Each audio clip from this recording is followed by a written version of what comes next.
Here we're going to break down 90-90 breathing with a hip lift, and I love this exercise as a good starting point to help you really practice a 360 expansion and that proper diaphragmatic breath. And why I love that is because it's really helping you come into a stacked position. And what that means is that your pelvis and rib cage are nice and aligned. It helps take out that anterior pelvic tilt that we often live in postpartum. So if you're someone that knows that you have an anterior pelvic tilt, or you're struggling with some low back tension or pain, then this is a great drill for you. It's going to help take some pressure off that low back. And a lot of the time, if we are stuck in that postpartum posture, it can be really hard for our rib cage and diaphragm to get that full inhale. And without that full inhale, you're not going to have a strong exhale. And with that strong exhale, then that's where you're going to struggle to get that deep core engagement in those lower abs especially. So although these kind of drills are going to seem boring and like they're not doing much, they are if you're doing them properly. So what you're going to do is you're going to come to a wall like so in a 90-90 position. What that means is that your knees are over your hips and then knees and ankles are in line from there. You're going to take a yoga block and you're going to place that between your knees.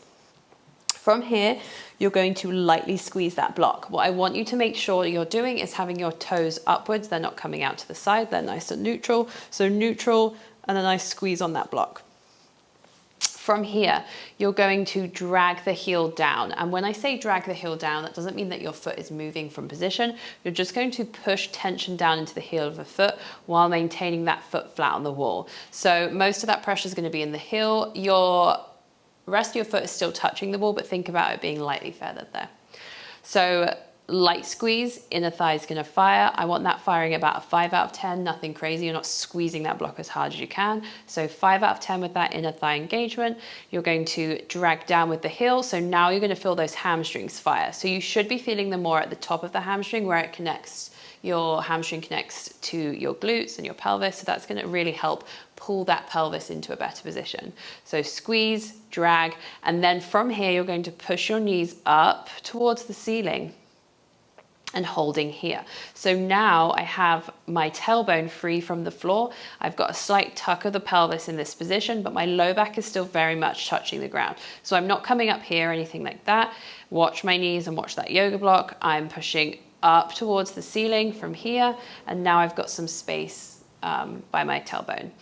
You're going to hold this position in this tension.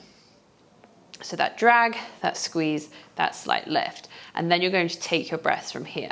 So inhale, getting that 360 expansion. Exhale.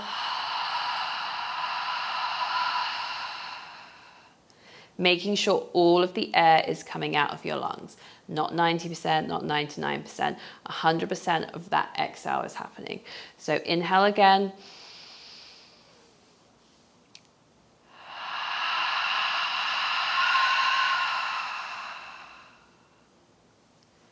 All of the air out of your lungs. I like to do a or as it really helps cue that lower abdominal, those obliques to bring the rib cage down and in on that exhale. It's going to really help you get that full exhale that you need. So you're going to take about 5 breaths here, maintaining that tension. And then once you've done that, you'll rest and relax. You should feel some tension come out of your low back in this position. You should feel some working in the hamstrings because you are holding that isometric for the entire time. So just remember that nice inhale and that full 100% exhale to get the most out of this exercise.